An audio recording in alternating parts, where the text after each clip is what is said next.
The current take on fear is one that does not benefit anyone. It doesn't benefit anyone because it deems that fear is everywhere, it's terrifying, and generally not worth it. I know from firsthand experience, facing the things we fear head on is a great opportunity to expand ourselves. Fear should be looked at as an opportunity that is worth investing in, like a good stock. Personal growth is important because it gives meaning and purpose to a person's life. Purposes can be served at any level as well. Personal growth is often thought of as the antidote to the mediocrity of a normal life. Sometimes we come face to face with the things we fear, and confronting your fear makes you all around a better individual. Time and consideration should be put into handling our fears. And at the start of the new year, I want to encourage people to step outside of their doubts and worry and examine their own fears.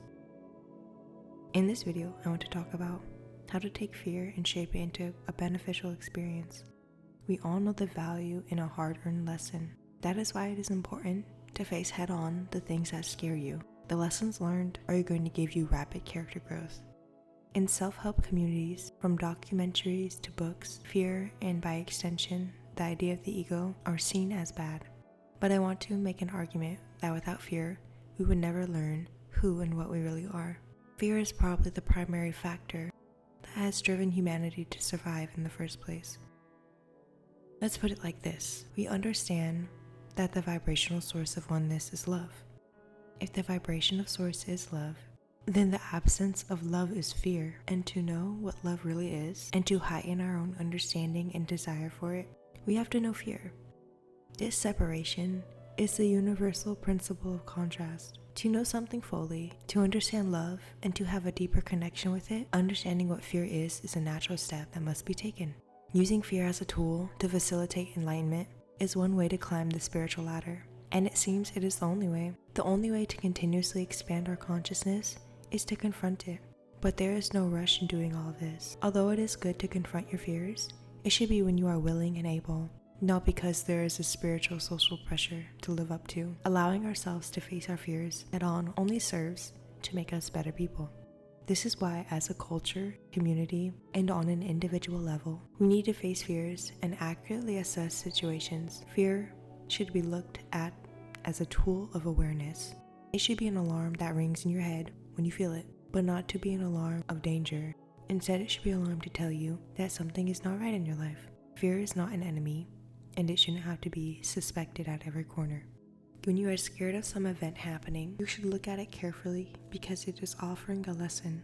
Learning from what you fear is a great opportunity to study yourself. Knowing our own feelings and thoughts in regards to how we handle fear, combat it, and heal from it offer another layer of knowledge. All lessons that come from resolving a fear are very valuable and teach you something about yourself.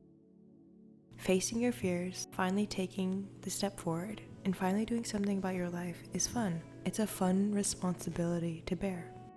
Allowing yourself the chance to find real truth about yourself is the first step that needs to be taken. I would go as far as to argue that not facing your fears will actually hurt you sooner. Fear is a warning signal. If you ever feel it, it is because something is fundamentally wrong.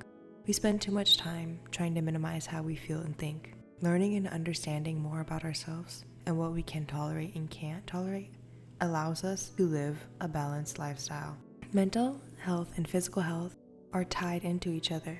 In an effort to strengthen your physical self, you have to strengthen your mental self. Making an effort to cautiously face your fear is going to open yourself up to change when you want it and when you're ready. This is not to say that you should live your life on the edge, but it's clear to me that people are scared of a wide range of things. People have a lot of scares about them and should question themselves so they can learn truths. Fear is a signal that a self-loving decision needs to be made.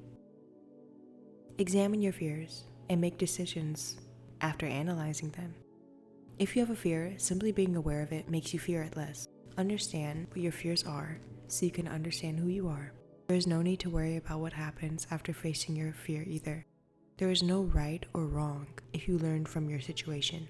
In general, I am an advocate of safely opening yourself up to stressful situations to learn valuable lessons. Thank you so much for watching this video. If it helped you, please feel free to leave a like and subscribe to my page. Have a great day.